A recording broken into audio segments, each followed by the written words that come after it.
నమస్తే అండి. అందరూ బాగున్నారా? నేనైతే చాలా బాగున్నానండి. మనందరం ఖచ్చితంగా వెళ్ళాలి అనుకున్న క్షేత్రం అరుణాచలం అండి.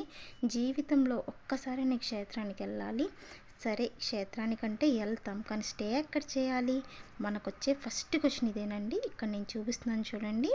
అగ్నిలింగం పక్కనే ఉందండి శ్రీ వాసవి శివగంగా పరమేశ్వరి టెస్ట్ అండి. చాలా అంటే చాలా బాగుందండి. మేము వెళ్ళాము. పర్ హెడ్కి వచ్చి వీళ్ళు 400 ఛార్జ్ చేస్తారండి. అది 23 అవర్స్కి. కానీ అసలుకి ఫుడ్ ఉందండి, ఎంత బాగుందంటే అంత బాగుందండి. అసలు నేను ఇది నా ప్రమోషన్ వీడియో అయితే కాదు. మేము ఇక్కడ స్టే చేసాం. 3 నైట్స్ 3 డేస్ స్టే చేసాం. అంటే టోటల్గా 3 డేస్ స్టే చేసాం. మేమైతే 4 మెంబర్స్ వెళ్ళామండి. మాకు ఒక్కొక్కరికి వచ్చి 400 ఛార్జ్ చేశారు.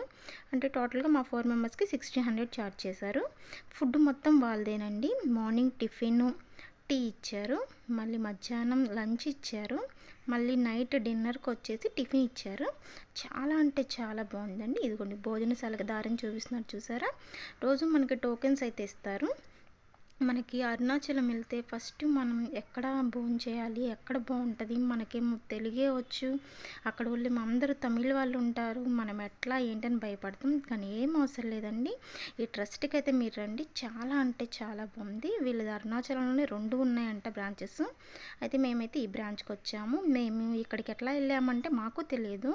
మేమైతే ఇన్స్టాగ్రామ్ చూస్తుంటే దాంట్లో మనకి ఒక వీడియో కనిపించింది. అట్లానే చాలా 4-5 రకాల వీడియోస్ కనపడినాయి రూమ్స్ కోసం. అయితే వీళ్ళది మేము కాంటాక్ట్ అవ్వగానే వీళ్ళు మాకు రెస్పాండ్ అయ్యారు మంచిగా. మేమైతే రూమ్ తీసుకున్నాం. రూమ్ అయితే మీకు చూపించట్లేదు. ఇదైతే భోజనశాలకు వెళ్ళే దారి. Thank you for watching. For more videos subscribe.